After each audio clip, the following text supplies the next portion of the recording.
Is Femi Omotayo. I'm the lead pastor at New Covenant House.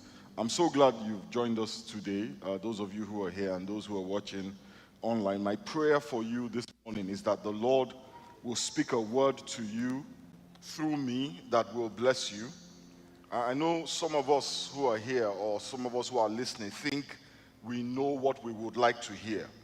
I'm not sure if you've ever gone to church hoping that the Lord will speak a word into your situation. Anybody ever had that experience?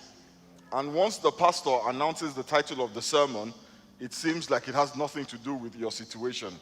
And the tendency when that happens is to switch off out of disappointment.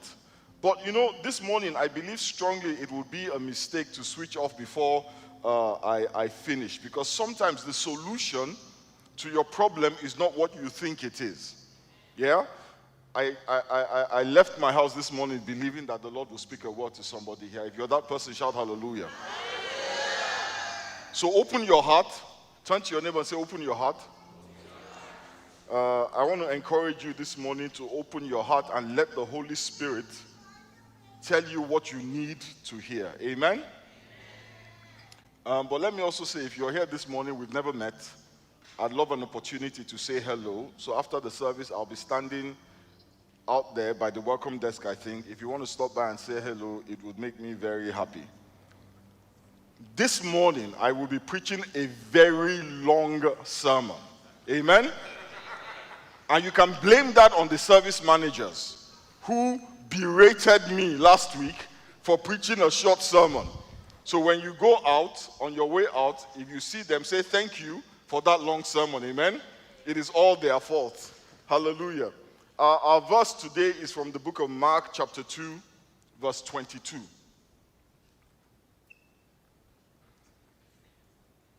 The title of the sermon is New Wine.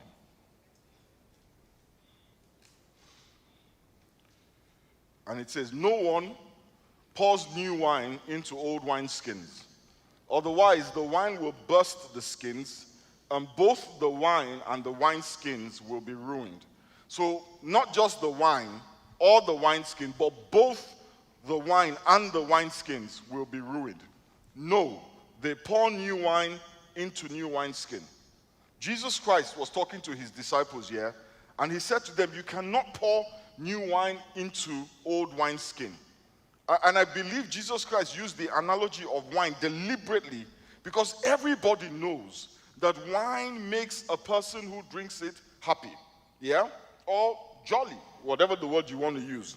And the wineskin was the container that we used to carry or transport the wine. So what Jesus is saying is that you cannot use the old container to carry the new wine. If you want to experience, if you want to drink, if you want to receive the benefits of new wine, you cannot put it in an old container, because the old and the new are not always compatible to produce the results that we desire. Amen? There is an interaction that takes place between the old and the new, which is detrimental to the drinking of new wine. You cannot use the old method to produce new results. You cannot keep doing things the old way and expect that miraculously things will change. If you want change, you must change. Amen? If you want a different result, you have to try a different approach. Hallelujah. If you want a change in your career, you have to change the way you approach your career. If you want change in your marriage, and I'll talk about marriage a little bit later. If you want change in your marriage, you have to change the way you conduct your marriage. If you want a change in your relationship with God, you have to change the way that you approach God. If you want change in your finances, you have to change the way that you manage your finances. We want change without doing the work. And that is why we are constantly crying out for a miracle. Many times what we need is not a miracle. What we need is to change the way that we operate. Is somebody hearing me? And I know that it is a lot easier said than done. It is easier to say, well, throw away the wineskin. Change the way you behave. Change the way you think. Go and get new wineskin. But many times the old wineskin was acquired at great cost, and it was maintained at great cost. You have spent years investing your resources, investing your emotions, investing your energy into doing things a particular way. There is an emotional investment, amen? So walking away from that investment can be a challenge. There is a familiarity with the old way of doing things. There is a comfort level that we have attained with the old wineskin. The wineskin has served you well in the past, but there is a new level. There is new wine that is available, and the old wineskin will not cut it. You know, yeah, there were problems with the old wineskin, but for the most part, you know, it did its job. Walking away from it is not always easy. Walking away from it is not always easy. Developing new habits, new patterns is not always easy. In fact, let me be honest, it is many times very difficult, but it is necessary if you want new wine. You know, Jesus Christ made this comment in response to the Pharisees. They were trying to compare his ministry to that of John the Baptist. The Bible says that the disciples of John the Baptist and the disciples of the Pharisees, they fasted a lot. Yeah? But the disciples of Jesus did not fast. In those days, people fasted to show remorse. When something bad had happened, when they had done something bad, they would deprive themselves of food to show God that they were sorry for their actions. Yeah? The Bible calls fasting afflicting your soul. Many of us don't know that. They would fast to, how will I put it, to show remorse, to demonstrate piety, so that they can attract God's attention and provoke his blessing.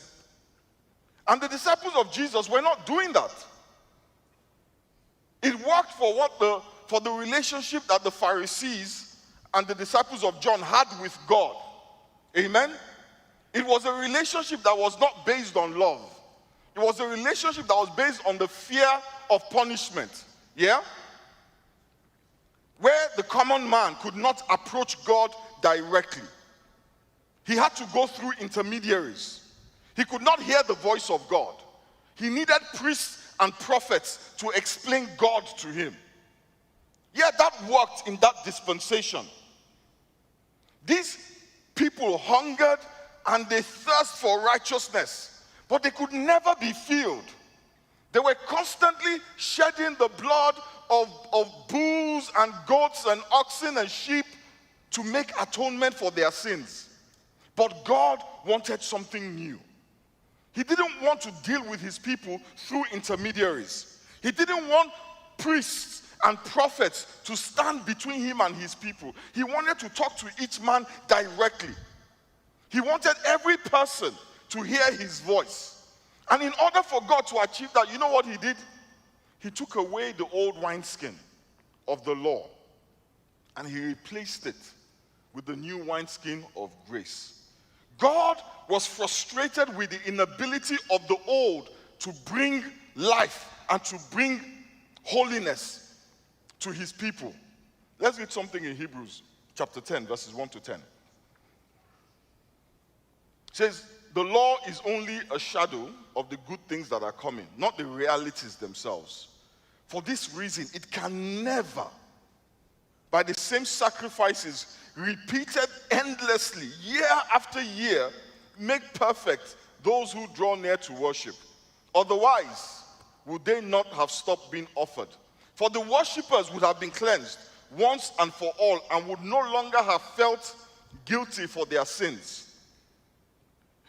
But those sacrifices, those sacrifices are an annual reminder of sins.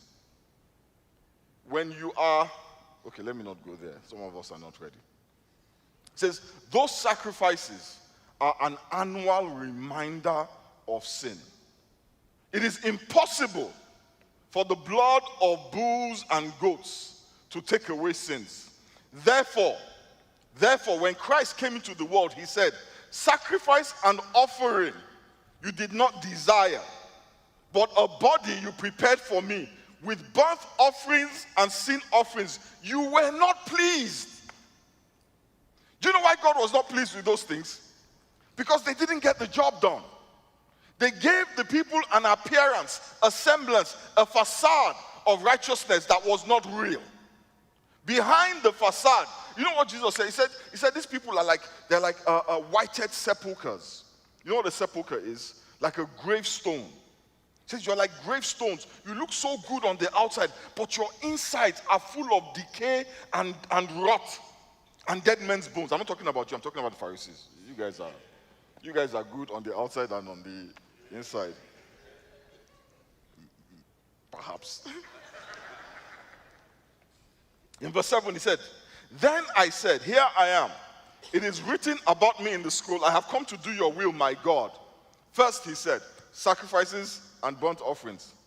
Sacrifices and offerings, burnt offerings and sin offerings you did not desire, nor were you pleased with them. Isn't it interesting that God, who asked the folks, to do these offerings and make these sacrifices, says, that's not what I want. God, who asked it of them, said, that is not what I am. I'm not pleased with it. Because they were inadequate to achieve his will. Though they were offered in accordance with the law. You know, sometimes I read the Bible, and actually read it and understand what I'm reading. And then I marvel at what I have been taught all these years and what even I have taught all these years. We encourage people. We tell people to bring their sacrifices, bring their burnt offerings, bring their first fruits, bring this and bring that in accordance with the law. But God himself is saying, that is not what I want. It doesn't please me. Verse 9, he said, here I am, I have come to do your will.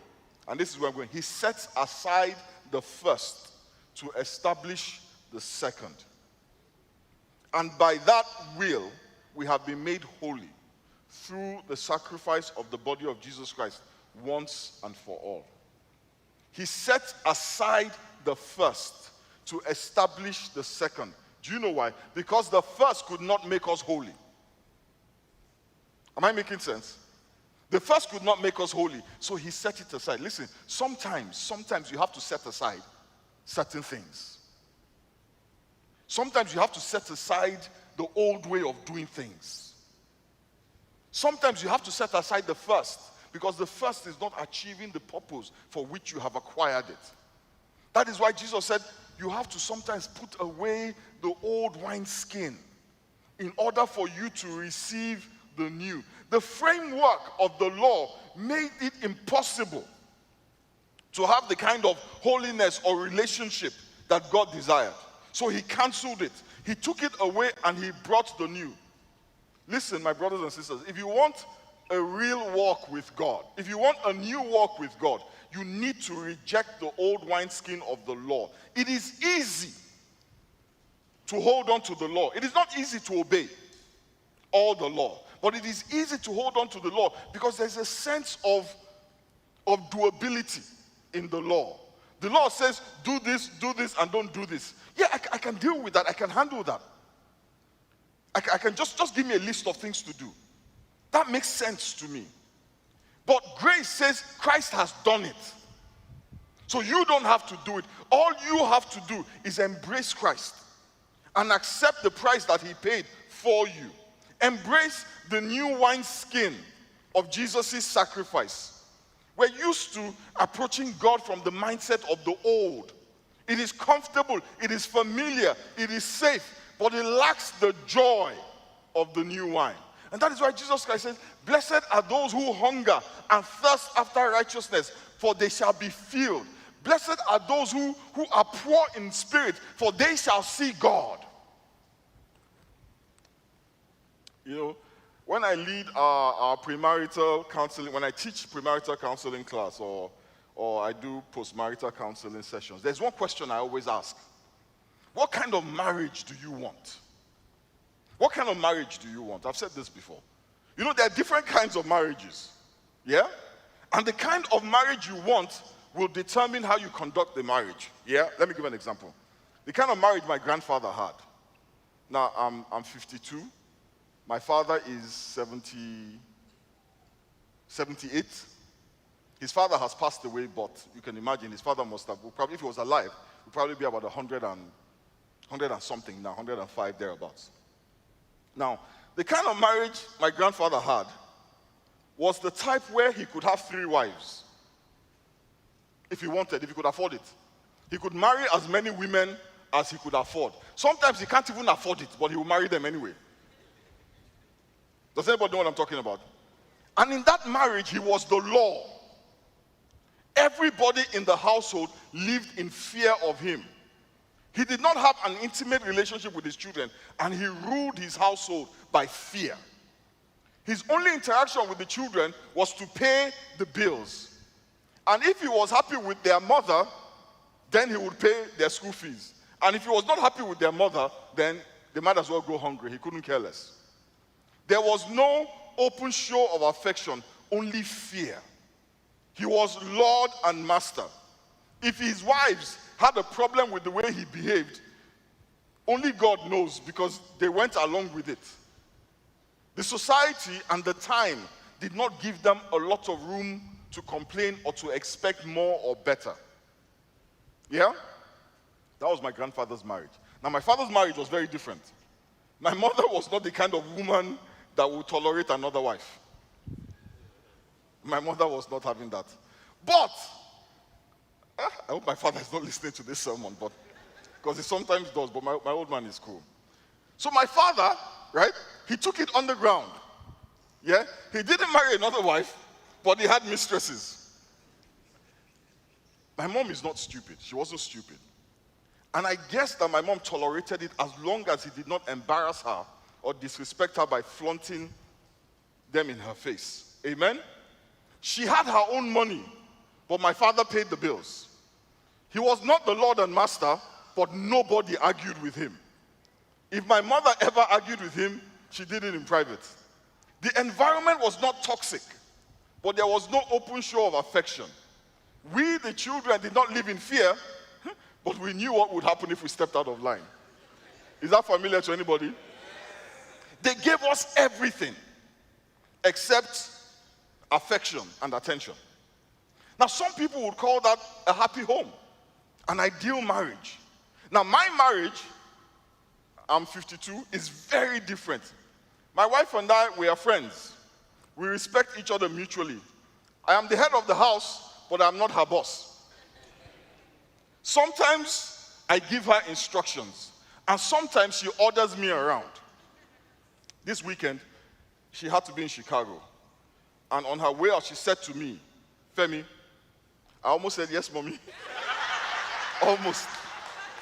She said, Femi, make sure that when I get back, the living room is tidy. She had started to clean we have one of those ceramic top stoves or ranges, I don't know what you call them. And she had started to clean it. And there was a bit of a mess. She couldn't finish because she was running late for her flight. She said to me, and by the time I get back, make sure that you finish cleaning the stove. I said, yes, mommy. Can you imagine my grandmother telling my grandfather that by the time I come back, before she finished, she's dead?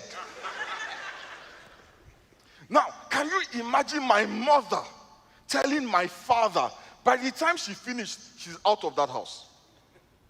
Now, my wife tells me and I say, yes, babe. Hallelujah.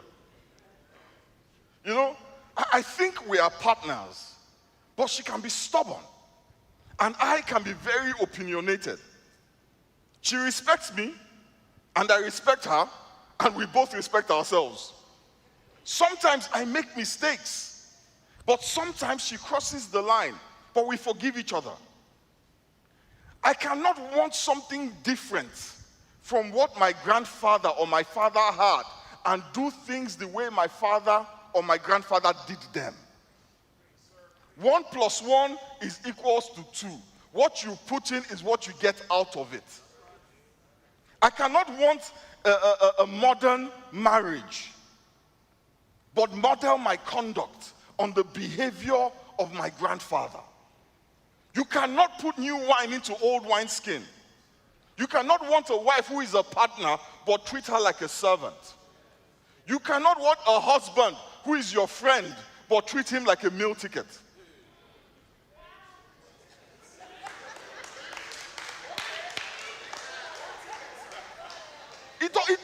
Honestly, can I be honest with you? That is why we have trouble. We keep trying to put new wine into old wineskin.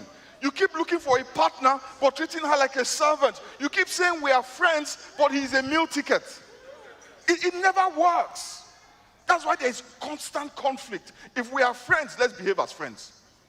If I'm your Lord and Master, then let me be your Lord and Master. That's why the Bible says you cannot put new wine into old wineskin. And this is a principle that permeates every aspect of our lives. We want different results, but continue to do things in the same way. If you're struggling in your relationship with God, you have to examine if you're trying to pour new wine into old wineskin. And some of us are struggling because we are trying to fix the old wineskin by doubling down on what we were doing before.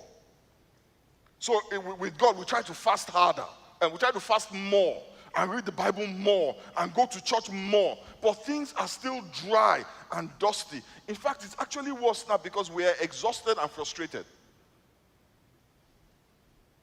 We think the solution to money is to work harder, get more jobs. But really, the truth is you need to learn to manage what you have.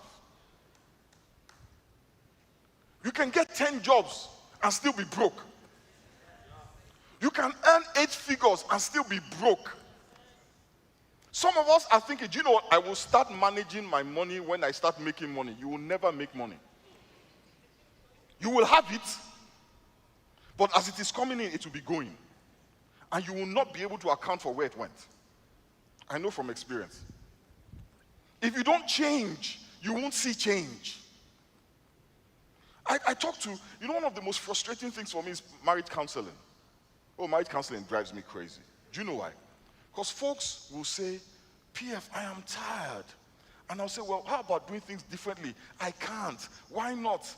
I don't know. Do you know why you can't change things? Because the shoe is not pinching you enough.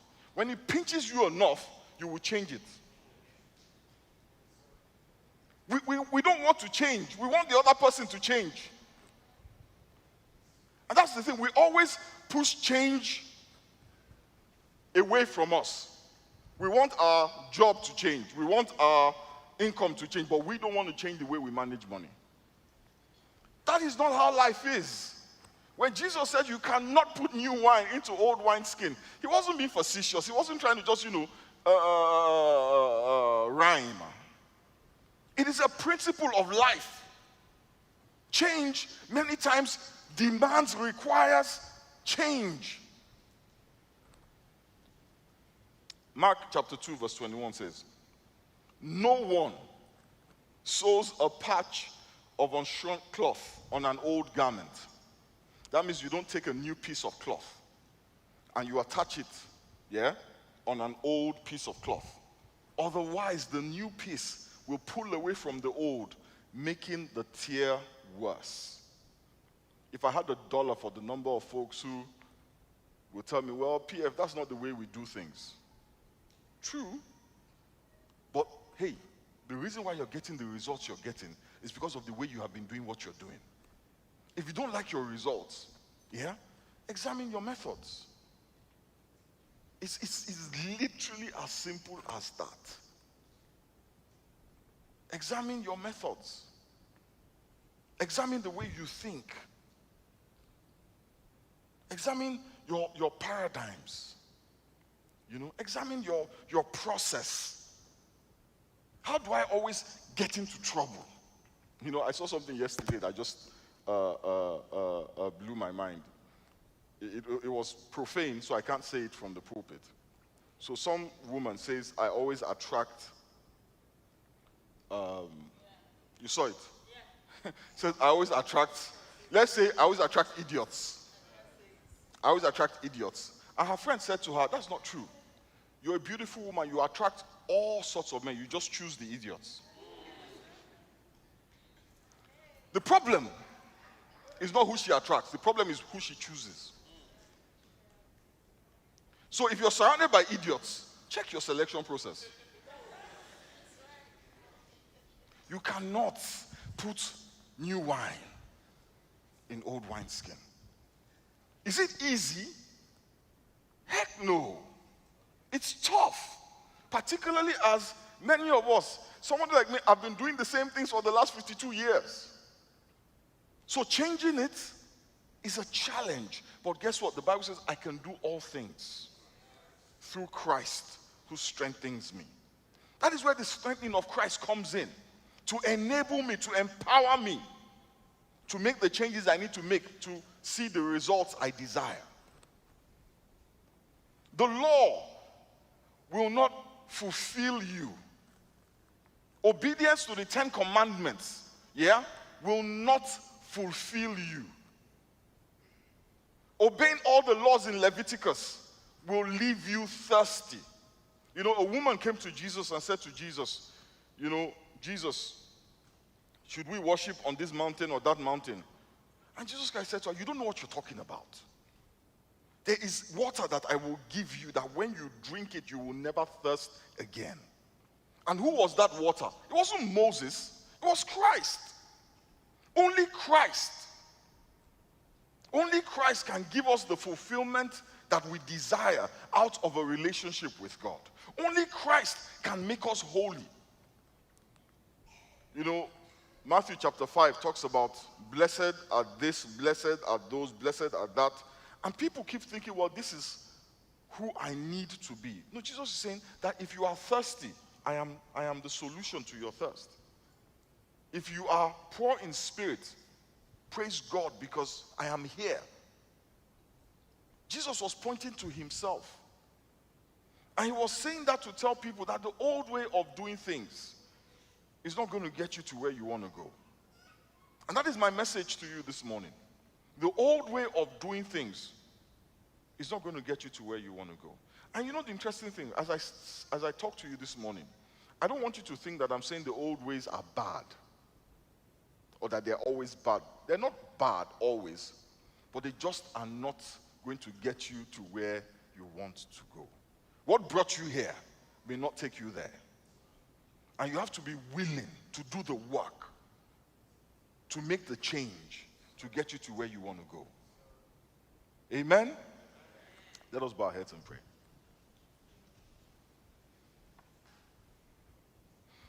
The relationship you want with God is only in Christ that you will find it. The peace that you want from God, it is only in Christ that you will find it.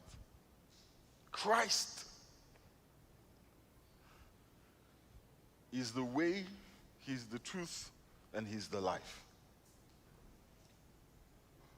Religion will not get you to God. It will leave you hungry and thirsty.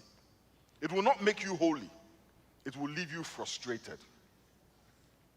That's why I want to encourage you this morning that if you are not in Christ, if you have never accepted Jesus as your Lord and Savior, this is the time to do so. This is the time to say, Father, I accept that Jesus Christ died for me. I accept that his blood was shed for me. I accept that his life was taken to make atonement for my sins. It's a simple prayer.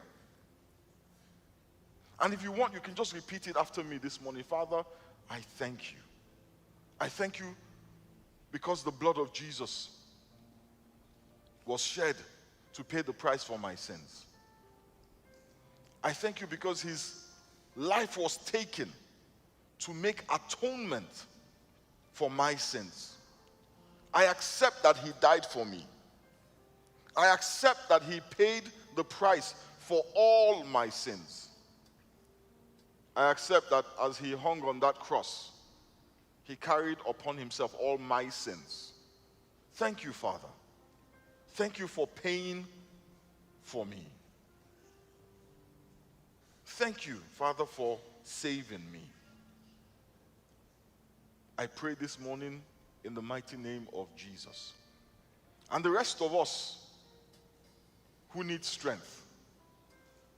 Some of us, it's not that we don't know what we need to do. There's no confusion. Many times we know what needs to be done. But it's tough. It's tough to eat right. It's tough to be prudent with money. It's tough to approach work with a different attitude. It's tough to change what needs to change. But we can do all things through Christ who gives us strength. This morning, pray and ask God to give you the strength. Pray and ask him to give you the strength to do what needs to be done, to get the results that you desire.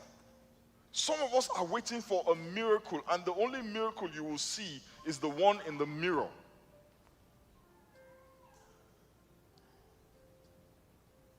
Father, we thank you and we bless you. Father, we give you praise.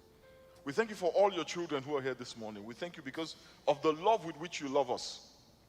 We pray that, Father, all those who have accepted the sacrifice of Jesus this morning, that you will not only, Father, welcome them, but that you will keep them. You will protect them and you will establish them in your presence all the days of their lives. And for those of us who have prayed for strength, Father, we pray that you will grant us an abundance of strength to do what needs to be done, to take away the old wineskin, that we may receive the new wine. Thank you, Father. We bless you and we give you praise. In the mighty name of Jesus, we pray.